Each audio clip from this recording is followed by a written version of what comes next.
Hello and welcome to your Sunday upload. So yes, I've basically uploaded every day this past week, which was unintentional. I was finishing up Trilogy Month. I got a package in the mail from Garrett on Tuesday, so obviously I was going to make a video about that. And then Thursday was Star Trek not Discovery, Lower Decks, the most recent episode of that, which is actually when I'm filming this.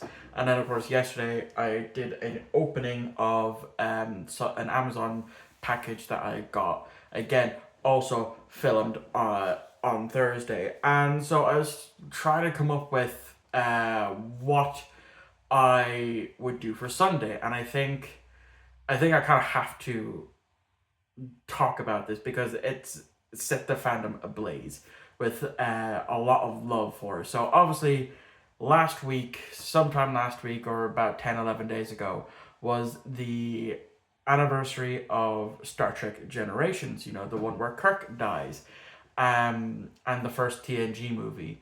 And so for that, Otoy, who have done other different Star Trek fan films, stuff like that, backings of, Rod Roddenberry, the son of Gene Roddenberry, the wife and the estate of Leonard Nimoy, have done different versions, different fan films.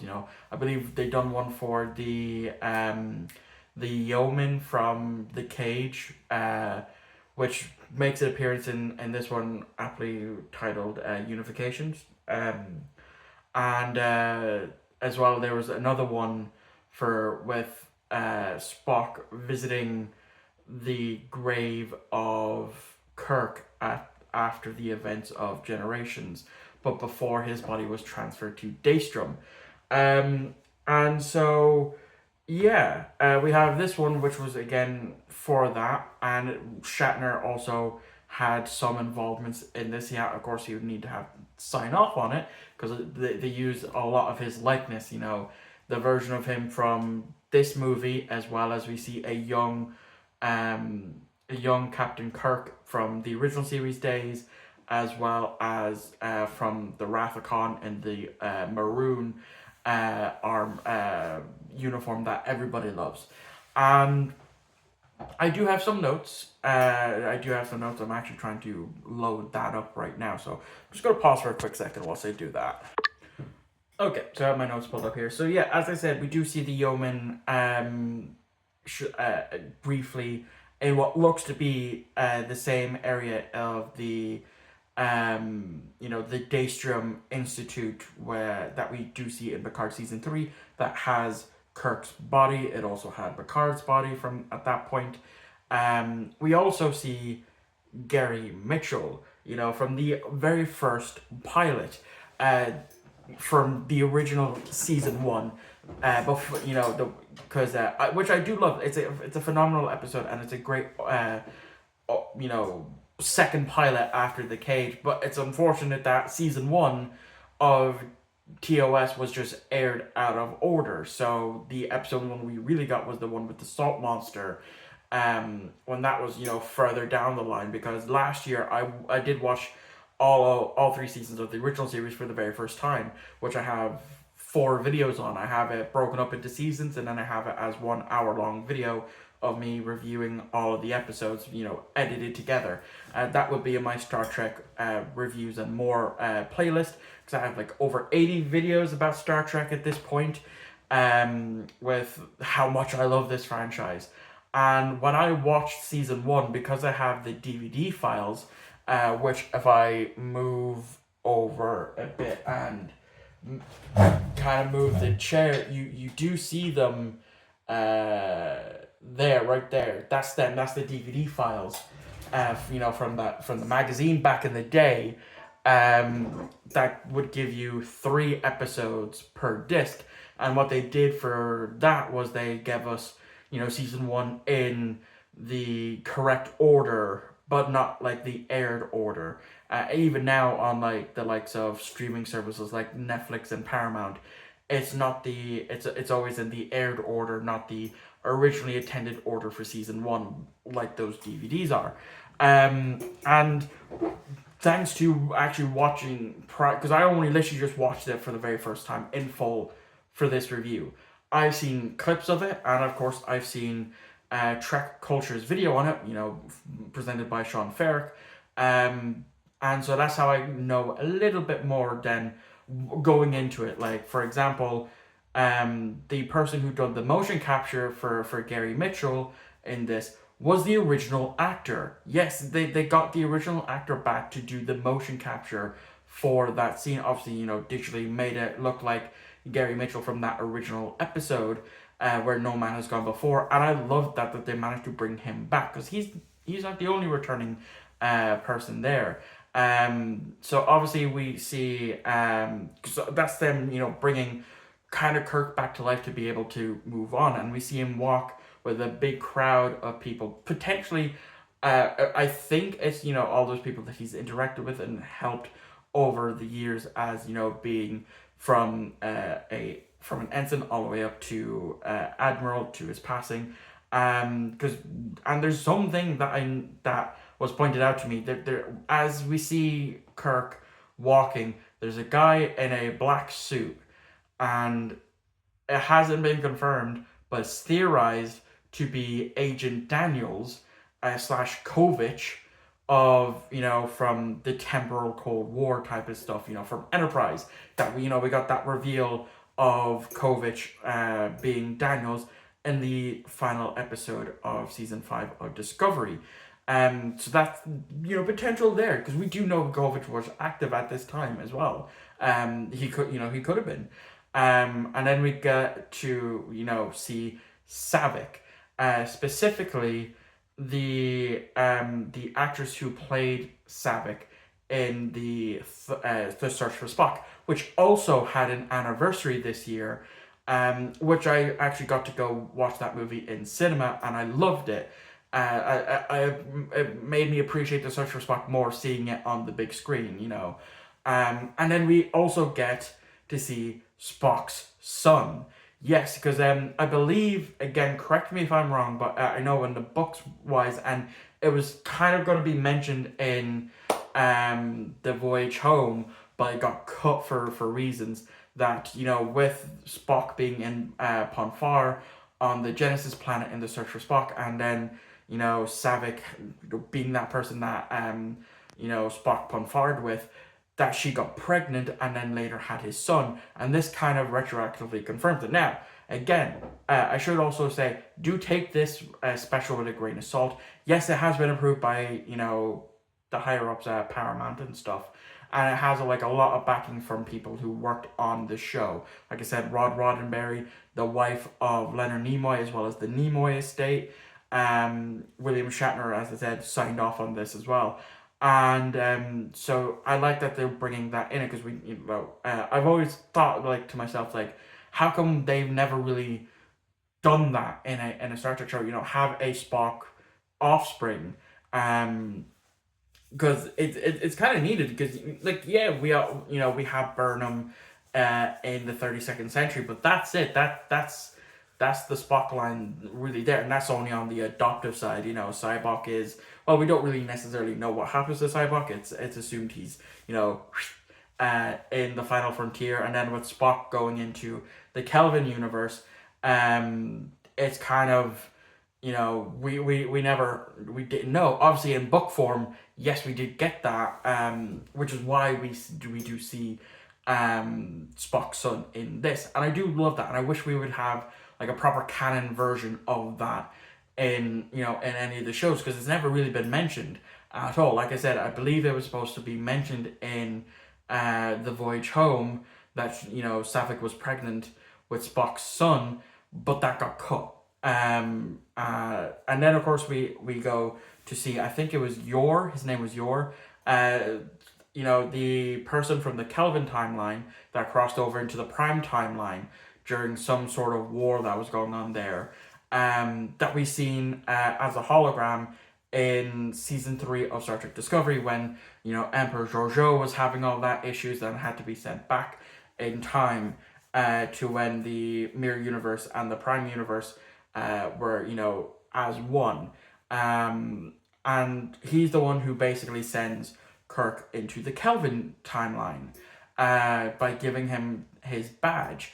That, because again, like I said, they've done one where Spock visited Kirk's grave, and he's messing with Kirk's badge, his Delta, and so then we cut to this beautiful Dark Order where we see, the Kirk that we know, and then if cuts to seeing Kirk in the TOS garb, as much younger, which is again amazing to see. And then we see, like I said, from the Wrath of Khan era with the Monster Maroon uniform, and then he walks to into the Kelvin timeline to be with Spock as Spock dies in that, in between Into Darkness and Beyond.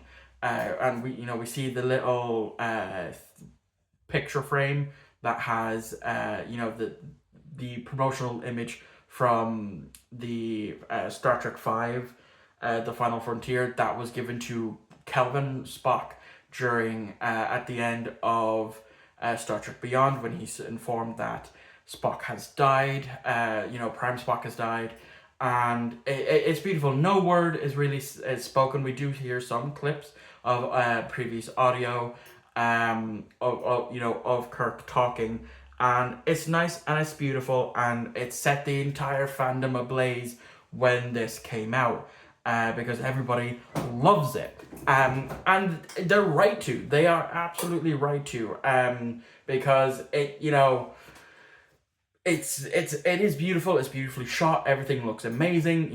There's not a moment where I'm looking at it and the CG to make Kirk and Spock, William Shatner and look like William Shatner and Leonard Nimoy. It doesn't look off to me. It looks absolutely stupendous. The same with the yeoman from The Cage, as well as Gary Mitchell.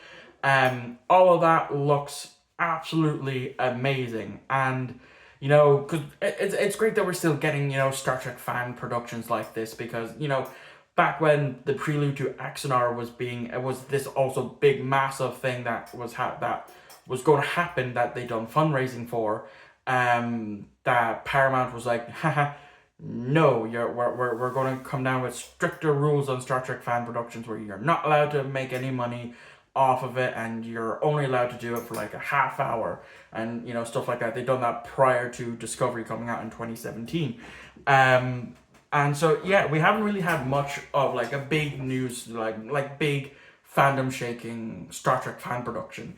Like I said, like Prelude to Axanar 7 years ago, and then as well, the Star Trek Continues, the Phase 2 type of fan production that wrapped up, that still featured a lot of Trek alumni, that was funded prior to the Paramount rules, so that's how they were still able to continue. And as well, I'm happy for those shippers that ship Kirk and Spock as a gay couple. All the power to you, because they're the ones that Star Trek is responsible for many things. It's what kicked off fan fiction. Fans writing their own Star Trek stories. Like I said, the first gay fan fiction was with Kirk and Spock. Not only that, the term Mary Sue that gets thrown around willy nilly resonated from Star Trek. Of a character, Mary Sue, that was able to do all the things in the Star Trek universe for the original series. I did have a look at the comments on that video, and it kind of put a little bit of a dampener on my mood after watching that, because I've seen a lot of comments where people are like saying, oh, this is the best thing, best Trek related thing in the past 15 years of Paramount Plus being a thing. Like, this is the best Trek since Discovery and all that stuff. As a Star Trek fan, that does kind of bother me, because I love all of Star Trek. There's not a Star Trek that I don't like. I love it all. It doesn't matter if it's the original series, if it's Next Gen, if it's Voyager, Deep Space Nine, Enterprise, or the modern Treks. I love it all. I don't care about what's the best Star Trek or what's the not. Obviously, I have my favorites being Voyager. Voyager is my favorite Star Trek series, followed by Deep Space Nine, Enterprise, Picard. I love the first 2 seasons of Picard. I've always said I'm a Discovery apologist. I love all of Star Trek, and so those comments, kind of did dampen me a little bit. But that's not taking away from the absolute phenomenal effort that this project was. It is amazing. You should definitely go watch it. If you go into the Otoy website, you'll be able to find a link to it there because it is unlisted. And the fact that it's gotten over 1 million views in 10 days as of recording this video on the 28th of November, that is astonishing. That a Star Trek fan production can do that. That it's gotten the fandom ablaze. That we haven't seen much this much activity in the fandom for a good long while. And I love it. I absolutely love it. And I loved reading like a lot of the comments of saying just how much it impacted, certain fans. The fans that grew up with the original series. I never did. I never grew up with the original series. My mother did. My mother, who's no longer with us, she grew up with the original series reruns in the late 70s, and then stuck with the fandom up to a certain point. Obviously, I don't think she watched all of Deep Space Nine. I don't think she watched all of Enterprise. But she was still a Star Trek fan through and through. She loved the original series. She really loved Leonard Nimoy, and it's why I'm like one of my most prized possessions, and I am going to take the opportunity to flex this. I do have a signed copy of I Am Spock right here, that my mother got signed by Leonard Nimoy back in 1995.